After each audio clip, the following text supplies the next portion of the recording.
Hello, my name is Sheehan. Today I'd like to talk about Das Rheingold by Richard Wagner, the first opera in the Ring cycle. And I'd like to talk about how the music's put together. I do believe that having some understanding of musical structure can greatly aid our appreciation and enjoyment of classical music and indeed opera.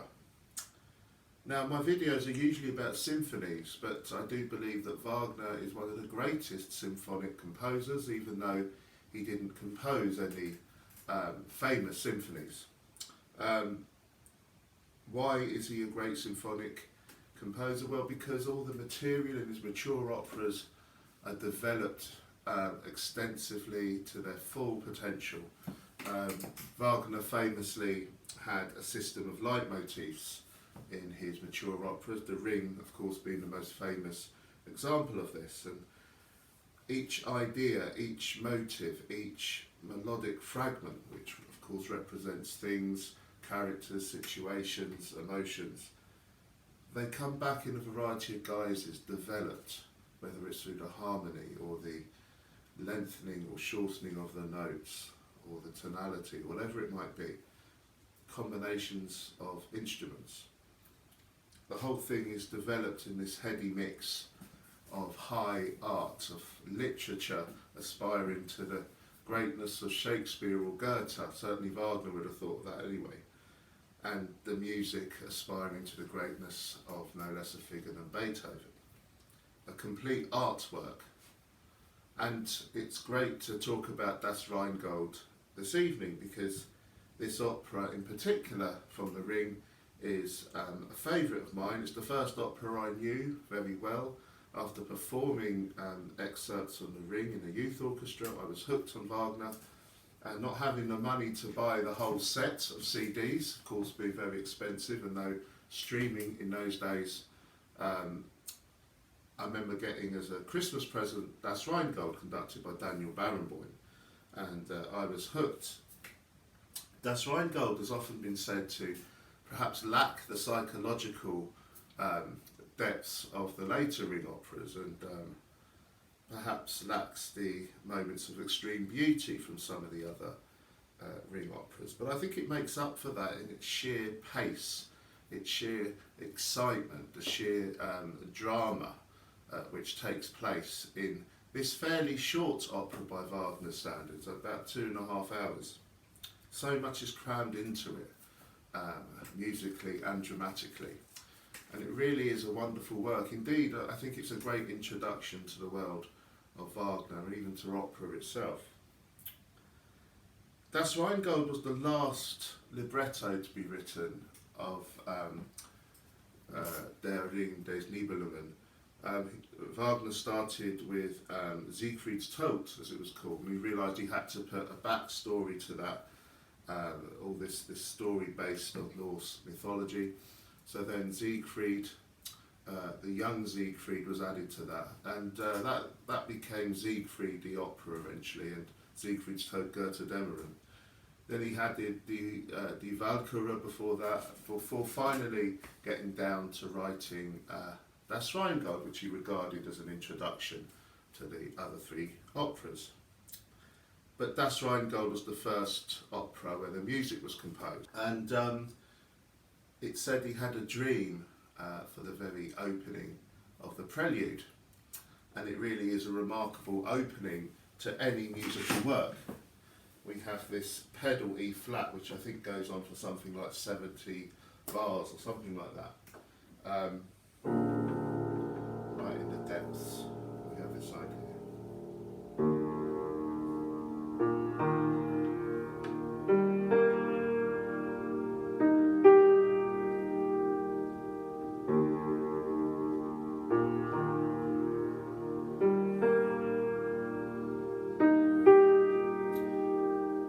Wonderfully evocative opening. It really is marvellous. These horns calling out, then they overlap with each other, and this kind of heavenly mix of this consonant harmony is really extremely very beautiful.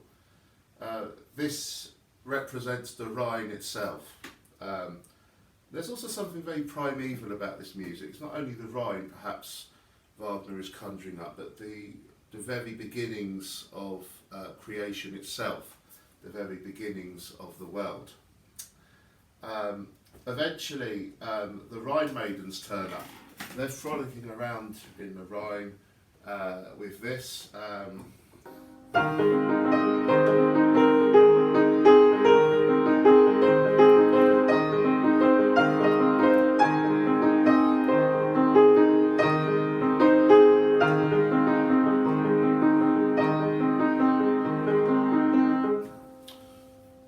Eventually, Alberich turns up on the scene. He's the Nibelheim of the title, this race of dwarves, and he breaks this this idyllic scene with this wonderful kind of word painting in the music. We hear him sneezing and kind of falling over and all the rest of it. And he's being humiliated by the Rheinmaidens. They're teasing him, leading him on, and then he's driven into a lustful frenzy, but then let down by them when they kind of criticise his looks, etc. And we hear this kind of sighing, this painful motif, which comes up a lot in the Ring. We hear it later with Fricka as well.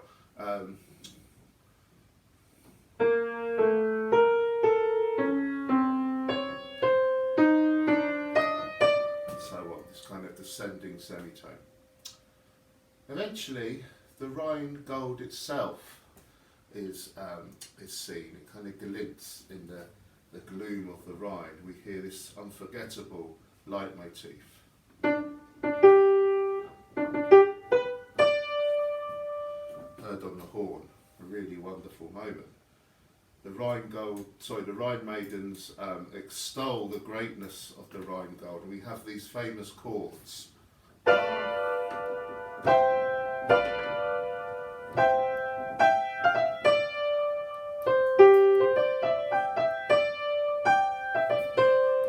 Etc. They're kind of this joyous singing the praises of the gold. These chords. Rheingold.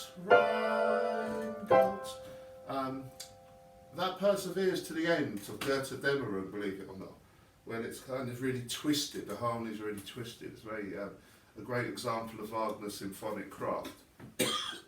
Excuse me.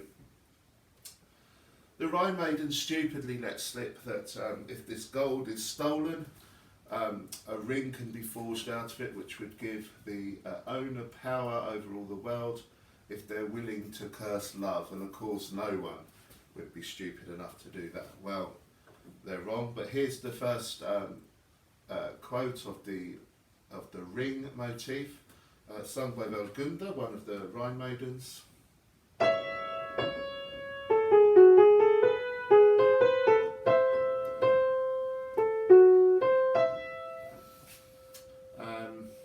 Very important, of course. And then we hear Wagner explaining how if love is cursed, this ring could be forged, and we have this rather mournful but very beautiful melody like this.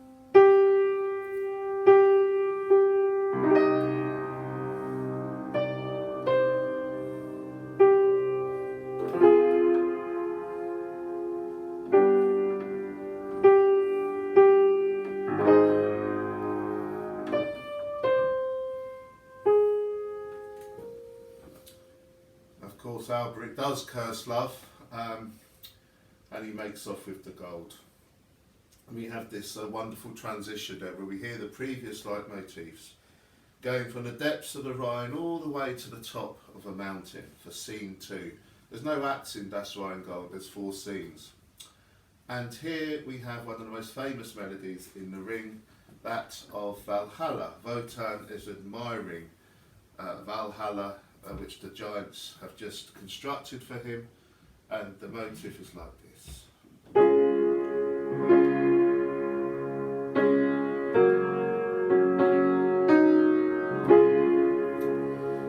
And every time we hear that, it reminds us of the glory of the gods, even of Wotan himself. In the Valhalla we hear that motif when Sieglinda's describing her background, and She doesn't mention Wotan, but we know it's Wotan through that quote of that theme.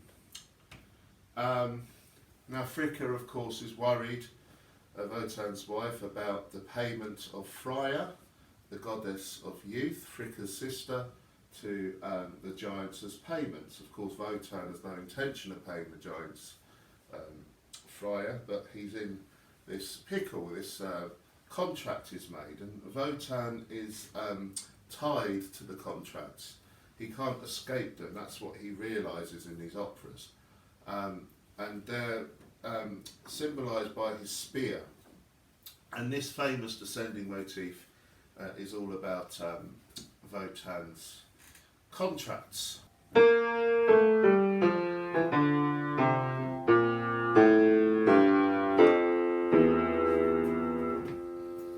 Then we have Fricka, who hopes that Wotan, when they move into Valhalla, will be a better husband. He's a serial womanizer, it seems. But then the giants come to claim their payment, and Wotan is desperately waiting for Loga, the god of fire, to turn up and get him out of this predicament. Freia is being chased by the giants in this wonderfully exciting moment.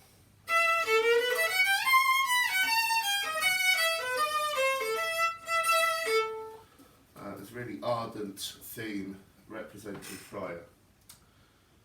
The giants finally arrive at this thunderous tune.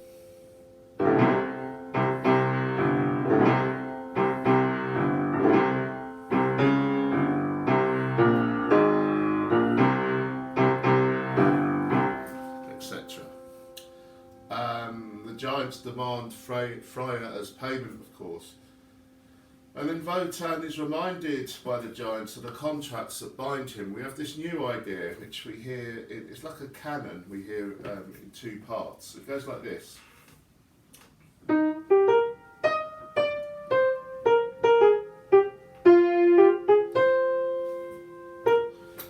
Also something of the simple nature of the giants is suggested by that melody as well.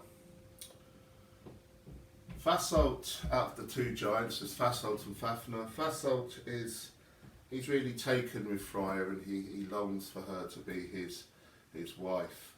But Fafner, who is perhaps the darker character of the two giants, is aware that when Freia is taken from the gods, they will lose their eternal youthfulness, because she holds the golden apples of youth. And we hear this triadic melody representing the golden apple.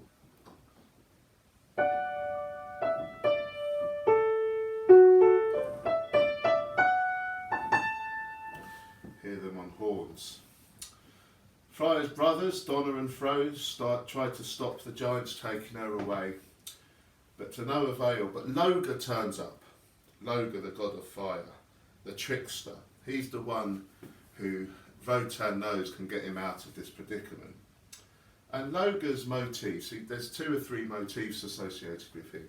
They're wonderful. They suggest the kind of capricious nature of fire, the dancing quality, the magical quality of fire. Also its danger, its beauty as well. A really terrific writing by Wagner here. His ideas are basically, they're highly chromatic. We have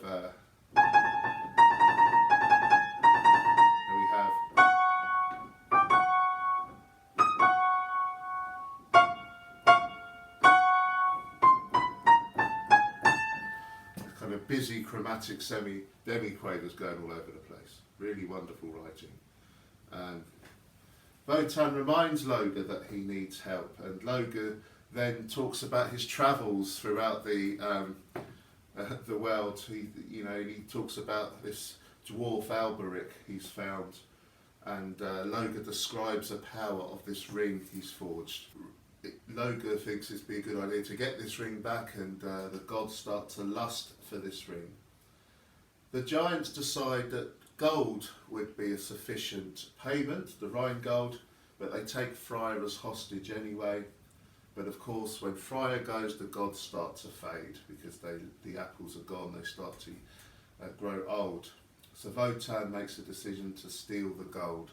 Then we have one of this thrilling passage going from the heights back down to the depths, this time not to the bottom of the Rhine, but underneath the ground to the land of the Nibelungen, the dwarfs who were under Alberich's tyranny.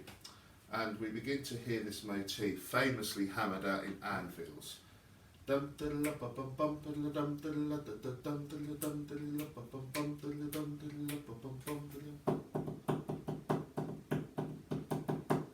hear this kind of this big like anvils coming in. It's absolutely wonderful. That takes us to scene 3, and scene 3 is in Nibelheim.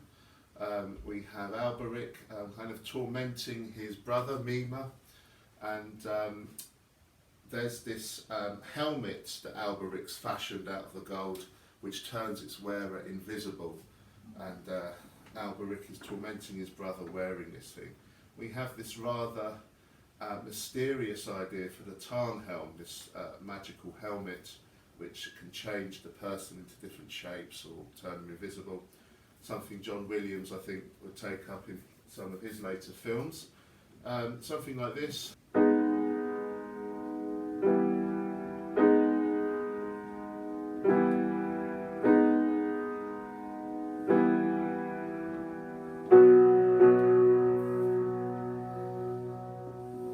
Really magical, mysterious music. Mima, finally Wotan and Loga meet Mima, and they tell them what's been going on. Mima tells them how miserable he is, like this, and so on. Alberich, under the ring's influence, terrorises the Nibelungen. He reveals his plan to rule the world through the Rheingold and to bring the downfall of the gods. It's a thrilling and terrifying passage where he's almost whipping all of his slaves into subjugation. Loga convinces Alberich, however, to put on the Tarnhelm, and Alberich first turns into a dragon. We hear this motif, which we hear later in Siegfried as well, of course.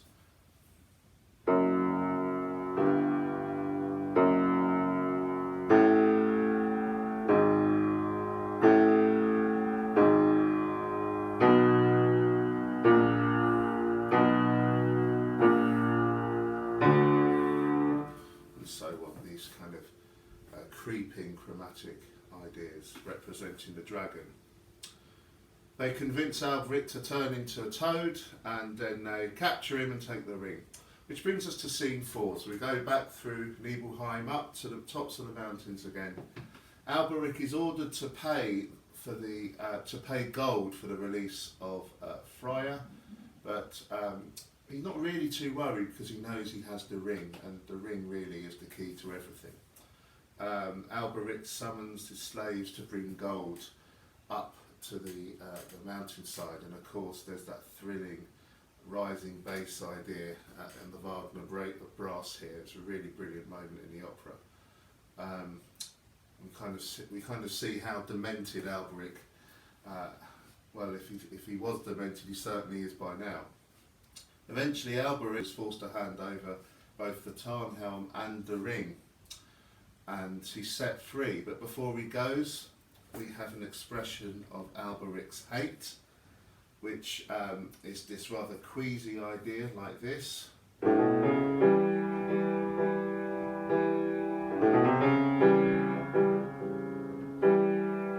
then after that, Alberich curses the ring like this.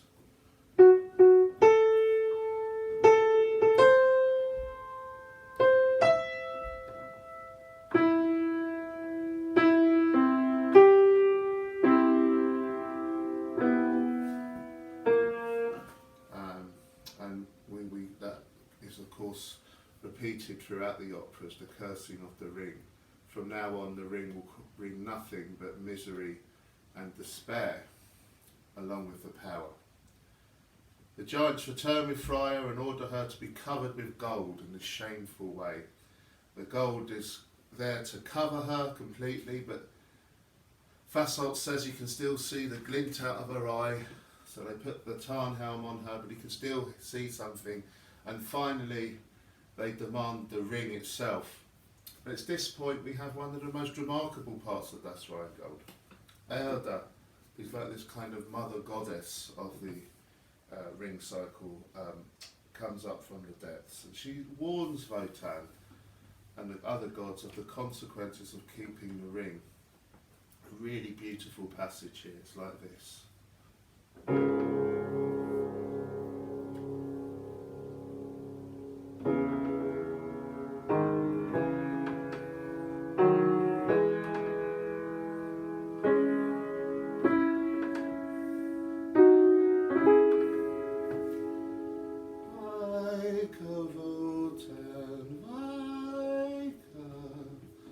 Really wonderful moments of mystery, and she also prophesies the downfall of the gods with an idea we hear right at the end of Götterdämmerung, of course, right at the end of the ring.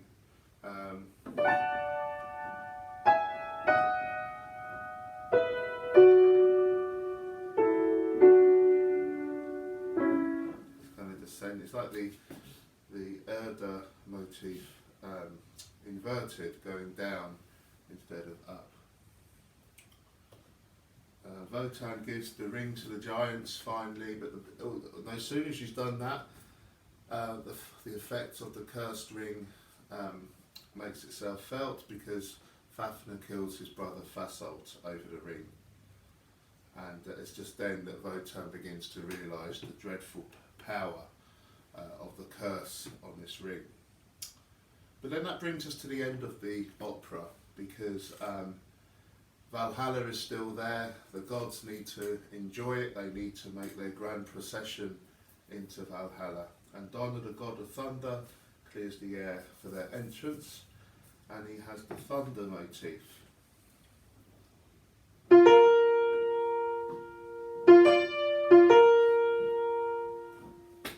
The next time we hear that is in the Prelude to Die Valkyrie, in the storm there. It's a really wonderful moment. The orchestration's marvellous in this stage, kind of clearing the air for the Rainbow Bridge, Fro's Rainbow Bridge, where the gods can travel across this to get into Valhalla. This is stirring melody like this.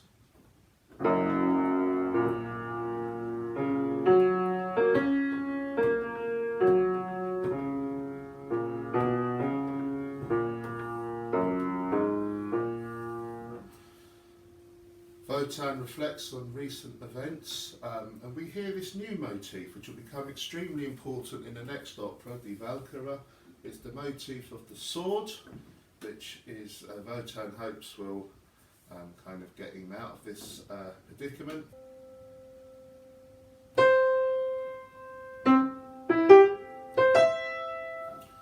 hear it on the trumpet, I think. The gods start to cross over the Rainbow Bridge. The Rheinmaidens are complaining below, but the gods just ignore them, and the gods carry on in this blaze of glory, perhaps a slightly empty glory, over into their new dwelling place, Valhalla. I suppose Das Rheingold, if you could summarise what it's about, is power over love. Everything beautiful, everything worthy, everything which is deemed worthy of praise, which is beautiful, is sacrificed or degraded in the pursuit of power, which of course is epitomised in the ring itself. Das Rheingold's a wonderful opera. If you're familiar with it, or even if you're not familiar with it, listen to it again and listen out for those leitmotifs which run through it, and which Wagner masterfully manipulates for his own uses throughout the drama. If you're interested in how each of the four scenes are broken up into constituent parts, something which fascinates me, please look in the description below, and I'll include the bar numbers as well. Thank you for watching. Please subscribe and like this if you've enjoyed watching this video. Thank you. Goodbye.